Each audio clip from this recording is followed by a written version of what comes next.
सदी, कंप्यूटराइज ज़मानो, दुनिया में अटकल 5 करोड़ सिंधी, सॼी दुनिया में पकड़ियल सिंधियुनि खे वेझो आणण लाइ पहिरियों कदम।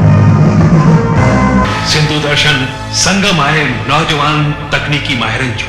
सिंधु दर्शन मेलाप आहे क़ाबिल ऐं मक़बूल फनकारनि जो। पंहिंजी ॿोलीअ में ॻाल्हाइण, प्रोग्राम करण, ॾिसण हिकु अहिड़ी कोशिश साबित थींदी जेका देश परदेश जे सिंधियुनि खे पाण में मिलाए सघे।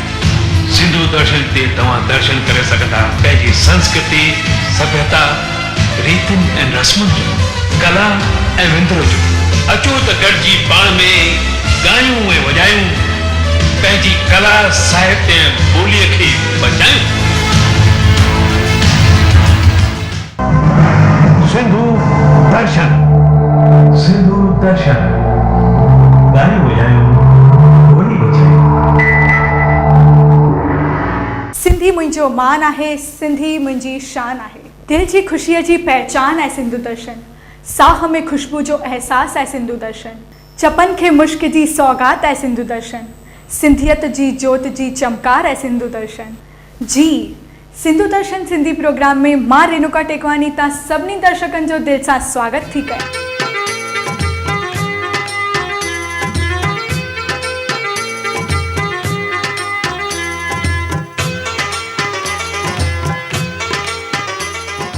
सदियुनि खां कमाल कंदे चंड खे दुनिया करे थी प्यार, पर नारी ॾिसे थी चंड साल में रुगो हिकु ई बार। रोज़ घुमे बाज़ार गिटियूं, नापे रस्ता ऐं छितियूं, पर की न तके कॾहिं चंड।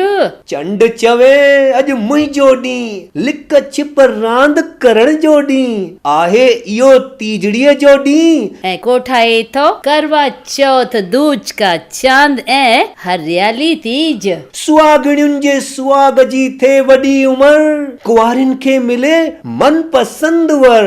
पूजा थिए थी हर घर घर, सुहिणा वॻा पाए, हथनि में मेहंदी लाए, साज सिंगार कराए, गहरनि सां पान लॻाए, थाल पूजा जो सजाए, कथा ॿुधी गीत थी ॻाए, चंड खे थी मनाए। चंड उभर तोखे ॾिसां ॾिसां, पंहिंजो पेरी तो में पसां पसां, विर्त वेठी रखां रखां मां, तीजड़ी थी रखां, असुर जो थी उथां उथां मां, तीजड़ी थी रखां।